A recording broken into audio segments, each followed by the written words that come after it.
Right, good afternoon.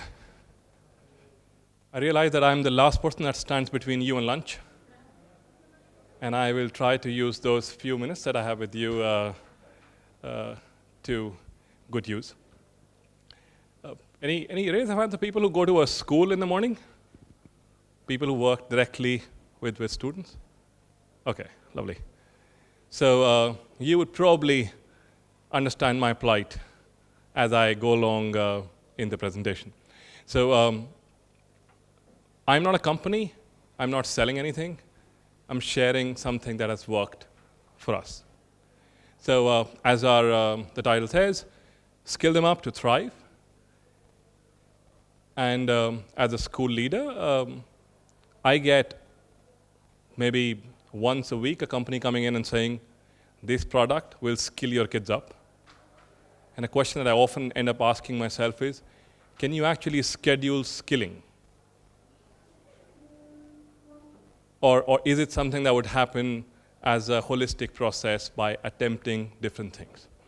So this was a question that we were trying to find an answer to, and we ended up doing a few things in the school.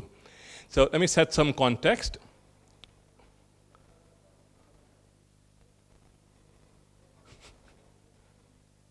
Unless the last speaker switched it off.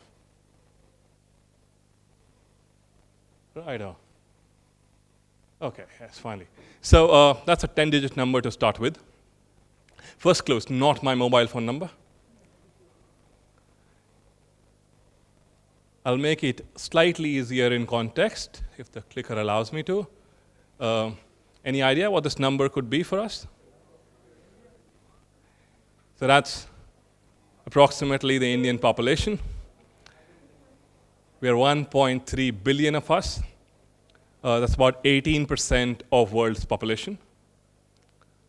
Also, roughly every 1 in 5 human would be an Indian.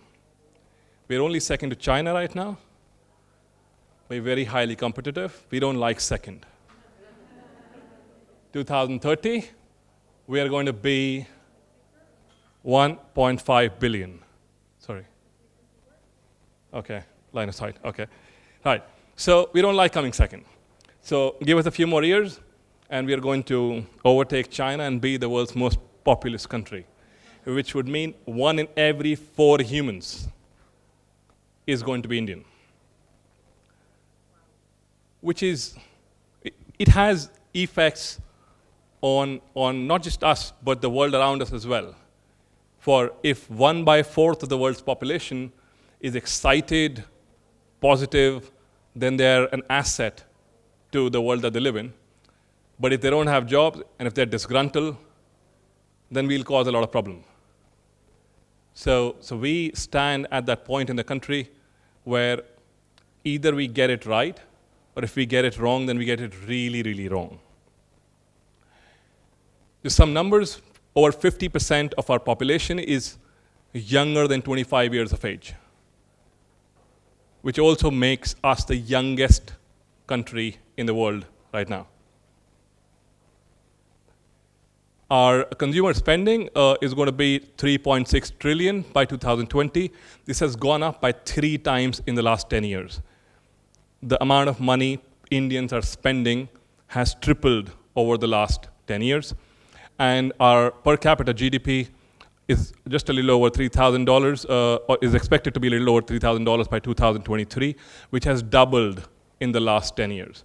So our economy is doing really well. We are spending more money. As a result, we are a fairly decent market for anybody who's interested in humans. We have a lot of those. But we also have a challenge. We need to create 12 million jobs every year to keep our unemployment rate where it is. Just where it is. Israel, I believe, is 8 million people in total. Portugal is 10, Sweden is 9. That's the entire populations of country. We need to make more new jobs every year than population of entire countries put together. So a lot of us feel that government alone can't do this. Like no government can create 12 million jobs year on year on year. So either the private enterprise comes in and sort of assists the government, or we're just not able to do it. Now imagine students of your school are now going to hit a workforce where the oversubscription rate on the job is so high that unless they are the very best, they don't have a chance for them in a top college. So either the schools would start preparing their students with more than just a mark sheet that they take to college, or they are actually sending out students to the world that are not prepared for the future that's ahead of them. So our problem statement was simple. We wanted to create a deviance from child coming out with mark sheet to the child coming out with a good mark sheet, but with a good skill sheet as well. We also knew that our curriculum wasn't possibly going to do this for us. So we had to find ways to get these kids to think out of the box. One idea that really appealed to us was, let us throw them in the deep end and help them face problems that they would otherwise not face with a structured curriculum that we have. So we wanted them to run a business. We wanted children as young as 6-year-olds to run real businesses with real money, with the expectation that as these kids do this, they will find problems and then they would try and find those answers. And as they do that, they would come up with skills like teamwork, conflict resolution, critical thinking, problem solving, sustaining a thought, working hard towards it, and sometimes failing as well, which is really, really important skill. How do you fail, accept that failure, revisit your thought, and start again? So we only gave them 3 diktats. Your business has to be people positive, it has to be planet positive, and on paper you need to show us that this will make you some money. What the students had to do was, every child in the school from 6 years of age to 17 years of age had to come up with a business idea. Every child. Once they would have this business idea, they would submit it and then have their classroom voting on it. So imagine all of us are a classroom, all of us have a business idea. I had to convince all of you, or at least half of you, that this business idea that I've come up with is a great business idea and all of us should do it over the next 1 year. So even getting my own classmates on board is a milestone that a child is reaching, and everybody is getting to present their business ideas. You would now have different functions in that business, run it for the entire year, have mini competitions alongside, and in the end you're supposed to give us a balance sheet of did you make money or did you not make money. We preempted that our challenge is going to be parent onboarding. On one hand, the parent needs the child to have phenomenal mark sheets so that he or she cracks the entrance exam of the university. And on the other hand, this would also mean parents needing to spend extra money on their kids' businesses. So we created a safety net where we said to all of these kids, once your classroom decides what business you are doing, we'll fund it. The school will put in the money in each one of your businesses. You will run your business for the entire year. If you make a profit, keep the profit. If you make a loss, give us a loss balance sheet and we'll forget the money. What that did was, it really onboarded all of our parents very fast. Nobody really had a problem with it. And also for kids, they could think and they could aspire and they could come up with absolutely creative ideas that they eventually worked with, and I'll share a few of those examples. I will also share with you how much money we lost in another 10 minutes. So there were some learnings that came right at the start. We saw that these kids were making very detailed plans. Now those plans were much, much more detailed than their home assignments. So we could see that these kids are really interested. They were not Google copied business plans. These kids were thinking. So we knew that we had them hooked. We had to cater to the teacher's natural instinct, and people who go to schools in the morning, We are hardwired to make our children succeed. With whatever we do, we want these kids to succeed. And you would remember your own teachers in your own school, right? They wanted you to succeed. But here was a program that we were running in school where failure was an acceptable outcome. Because we knew even if you lose money, you are still going to learn about new things in the process. So getting teachers to understand that I will only advise these kids on health and safety. I will not give them a business idea. Or I will not tell them how do you run the business. We also had kids saying, let's take this online.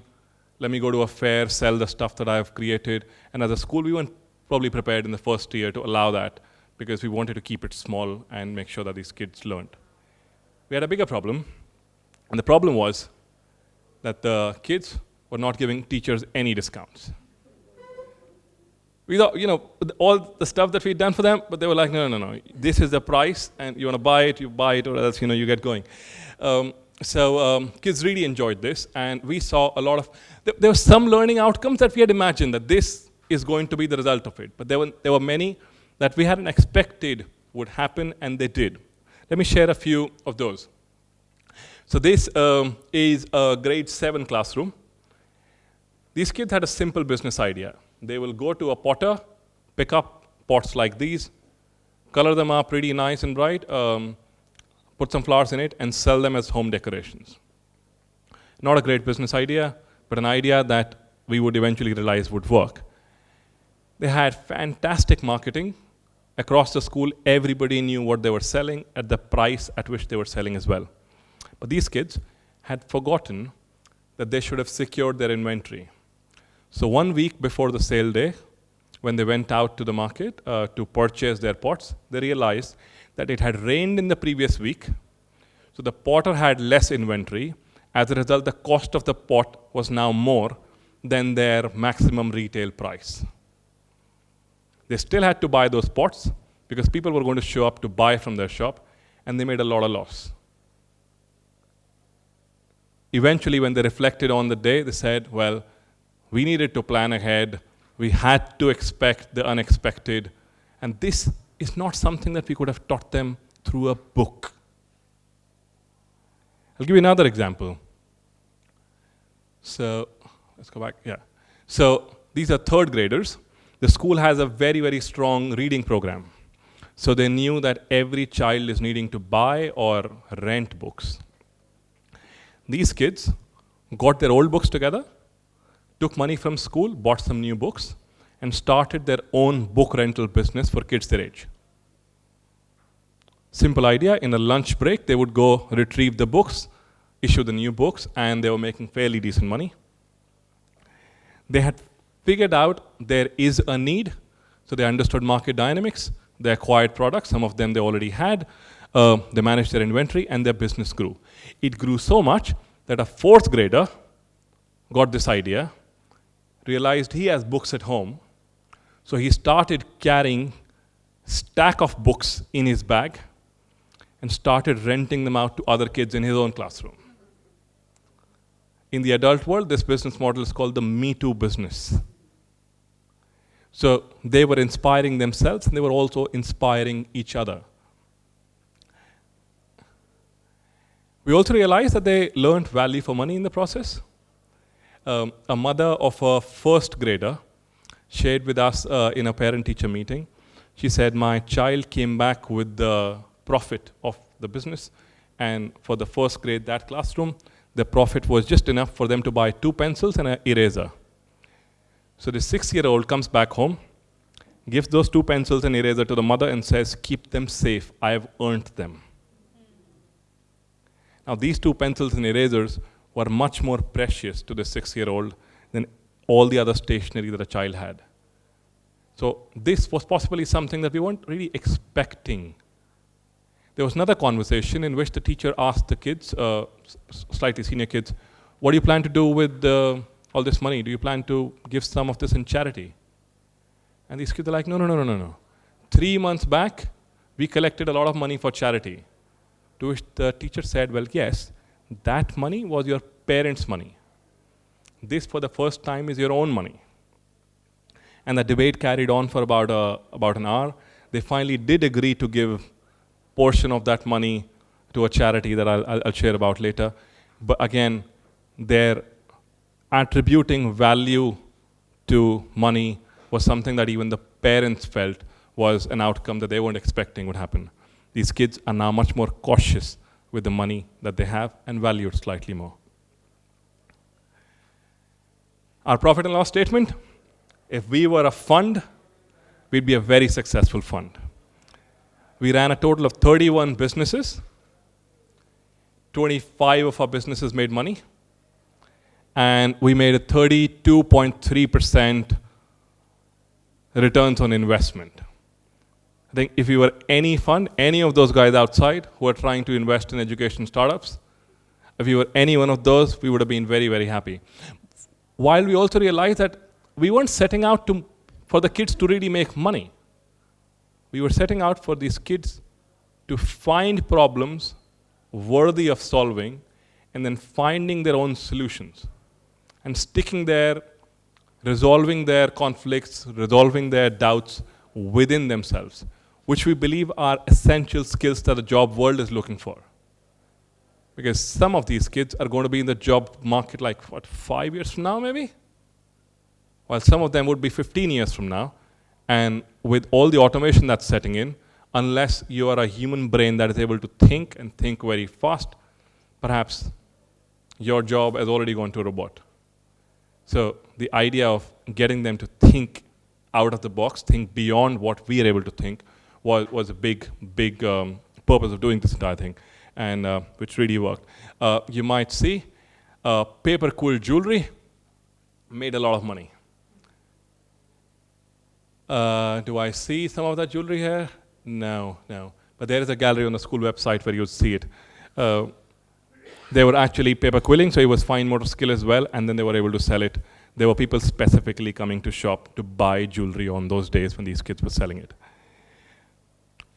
What happened to the money that we wanted to give to charity? So we go back. Try to go back. Right. So we decided that we would, from school, start contributing some money, and the kids would start contributing some money and give it to a non-government organization that goes to slums and sets up libraries for kids who would otherwise not have access to books. So while these kids are running their own businesses, they're also now looking at sustained social intervention that they would do from their businesses. I've said a lot of what we did. Let's hear 1 minute from the kids of what they thought they learned from this entire exercise. The most wonderful thing which I learned from this experience was the art of convincing. I learned hard work, innovation, persuasion tactics. Now what I actually learned from Startup Superstar was that how to attract customers and then how to handle customers. How to maximize profit even in unfavorable conditions. Faith and work ethic. How to cope with failure. I am a young entrepreneur. I can create product. Now I'm a problem solver. I am confident. I learned about demand and supply, teamwork. We learned empathy, communication skills. I learned to be aware. I am more responsible. The things which I learned from Startup Superstars were coordination, Persistence, anger management, bargaining, analytics, acceptability, and unity. I learned how to sell. So a lot of those skills that we're calling 21st century skills came out of this. This as an idea caught up with our education authorities as well. And we were called by India's biggest national board. And they asked us, would we be willing to share our best practice? And we obviously were. So they are currently in the process of setting it up on their website and offering it to 22,000 schools as an idea. We are quite willing to share it with anybody who'd be interested in seeing if their 6-year-olds can actually run a business. Because more kids that actually try and solve their own problems, the lesser problems they would create for themselves and all of us as they grow up. Thank you very much for listening to me. I wish you have a good day.